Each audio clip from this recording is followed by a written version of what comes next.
Hey guys, it's Carter. Welcome back to the channel. Hope you guys are all having a fantastic day today.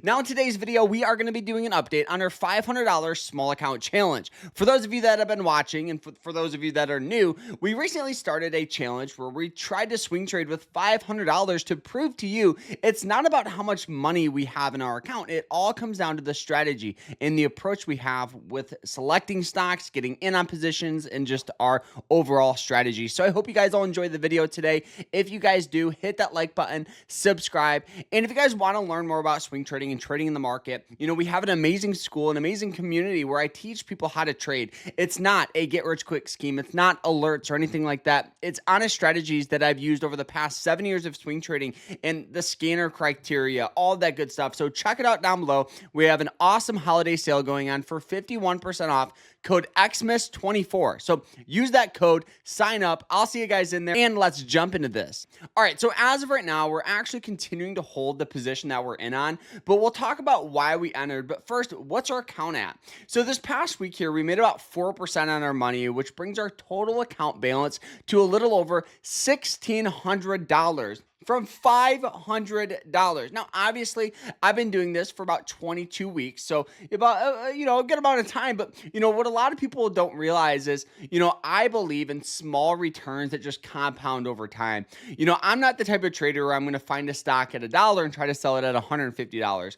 I'm the type that's going to buy a stock at $1, sell it for $1.10. But I do it consistently over the course of a year, because what starts to happen is your account will compound on itself. So this past week, we're up 4%, $66 in profit, which is good. So now let's turn to the computer and look at the stock that we bought. All right, so the stock that we took a position with is Nvidia. Now, Nvidia here, one of the reasons we got in was just because of pure sell-off. We had the Federal Reserve come out this past week and actually just crush the market, right? Just because they were unsure if they were going to have interest cuts next year, which caused a lot of panic. But what you have to realize with investing is any action in the market is often an overreaction, and that's exactly what we saw. We saw this stock, if we look at like the hourly, we saw this thing just get crushed right from 136 all the way down here to 128. Now, if we look pretty close here, we'll notice some nice support right in this range. Okay,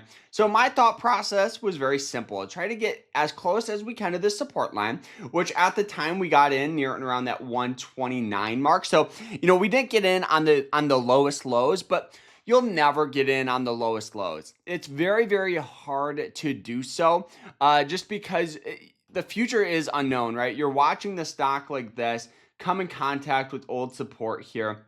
So we just wanted to get in before the market closed, and that's kind of what happened. It closed, and then we got some buying pressure. And then for me, actually what we did is I actually sold with my larger account here near and around this 90-day moving average line, because I thought it was going to act as resistance, and it did. We got some stair stepping down. But with my smaller account here, what I wanted to do was have that good risk and reward. With my larger account, 1% on my larger account is like $500. So I just want to take profit, move on to other plays with that. So, but with our smaller account, I'm like, okay, we can look at this more like a trade. So what does that entail? Let's go ahead and draw it out. So entering here at that 129 mark, keeping our stop loss, near and around that 125 for a possible push back up to these 200-day moving average lines, which is about almost a 2.5 to 1 risk and reward. So risking $1 to make $2.42, which is pretty good. So now what I'm looking at is seeing if we can get a breakout. We're continuing to hold. Our stop loss now is at that 90-day moving average line, so we're guaranteed profit. But we're seeing if we can climb up. If we can get a breakout here of this red line, which is that 200-day moving average line, right? The last time that it happened, look what happened. The stock hit it and just rallied up like crazy. So, I do think we could see some buying pressure start entering here soon. As of right now, the stock is up about 3.2% in a single day. So I'm very, very happy with that. And yeah, everything's looking really good. And I'm very, very confident with this trade to see if we can get some nice momentum going up. But this was just basic support, using sell-off as an opportunity. People get scared of sell-off. You can't. You have to look at it as a for sale sign to find cheaper stocks, to find stocks at a more affordable price. So, I hope you guys all enjoyed this video. If you guys did, hit that like button, subscribe. And if you guys want to learn more about swing trading, check out our school. It's awesome. Private live streams, quizzes, lectures, group chat. But more importantly, we teach you to trade, and use that code XMIS24 to get 51% off. And then the broker I'm using, guys, is MOOMOO. I'll put a link to them down below. You guys can get up to 20 free stock by signing up with them. So sign up. I'll see you guys in there. Hope you guys enjoyed it. Like, subscribe, and hope you guys have a great rest of your day. Take care.